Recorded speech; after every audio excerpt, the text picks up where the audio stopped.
Ariel, the goddess of time, felt the mass of energy erupt. She rushed to the railing of her home, the Temple of Time, and looked down at the world below. Never had she felt such power coming from Eusoria in eons. Not since the Great Beginning. What had happened? Had these humans created something so terrible that even she, a goddess, would fear it? Extending her vision, she focused on the point from which it came. Ariel's consciousness flew past the dancing light ribbons around her temple, past the stars, past the clouds, and down to a dimly lit crater. Smoke and dust obscured everything. People were scattered about, some of them dead, mauled by flames beyond recognition. Others missed limbs or parts of their bodies, and still more were trapped under mountains of rubble and explosions of blood. She was horrified. So much death and despair in a small area nearly overwhelmed her. Those that desperately tried to lift the rubble away she touched, giving them extra strength while giving her power to others to heal wounds as they were tended. In a nearby cave, she could hear someone in agony. Moving closer, she could see a man with long white hair upon his crown, holding a burnt hand forward. Around him were the charred marks of fires that had billowed towards him, deflected by a protection spell he had conjured. He clutched a woman she guessed to be his love to his chest. She was about to touch him when the woman stirred. Dane, you're all right. Thank goodness, the woman whispered. Menodora, please, don't speak. I'll get a doctor here right now to... No, don't. Please stay, she insisted. The man held his hand out and waved it over her as a healing spell simmered to life. Just as he was about to touch her with it, the spell collapsed. The man tried again, this time using more power, but still, the spell failed. What's wrong? The woman asked weakly. My healing spell won't work. It keeps failing. The man put up a barrier and tried to heal her again. It did work for a short time, but the barrier quickly dissolved, instantly making the healing spell collapse.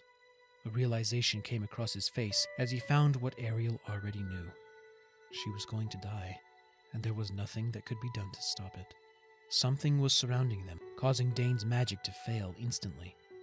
Ariel looked around to the others that she had touched, noting the power she had freely given was gone entirely. If her influence was removed so quickly, she wouldn't be able to stop this woman's death. I'm going to try and move you away from the city. I think there is a massive anti-magic that is... There'd be no point, Menodora muttered weakly. Don't say that. I have to get you away from... Dane, don't. Dane looked around frantically, putting a hand to her wound and pressing just hard enough to keep the bleeding to a minimum. Help! Anyone! Are there any medical alchemists nearby? Dane called, but no answer came as he realized that the anti-magic would make all alchemy useless, just like his magic. No. He had a basic understanding of human anatomy, but not enough to perform actual surgery without the aid of alchemy or magic. Had he come to rely on this powerful art so much that he was now powerless to do anything when he needed it most? Menodora's breath began to become labored as he pressed on the wound, making her wince, realizing that he had been steadily applying more pressure without noticing. Do you remember the day we first met?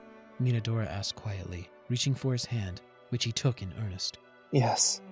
You were wearing that blue checkered dress. And remember how disinterested you were? I thought for sure that I could break that icy exterior you put up if I just kept at it. And wouldn't you know it, I did.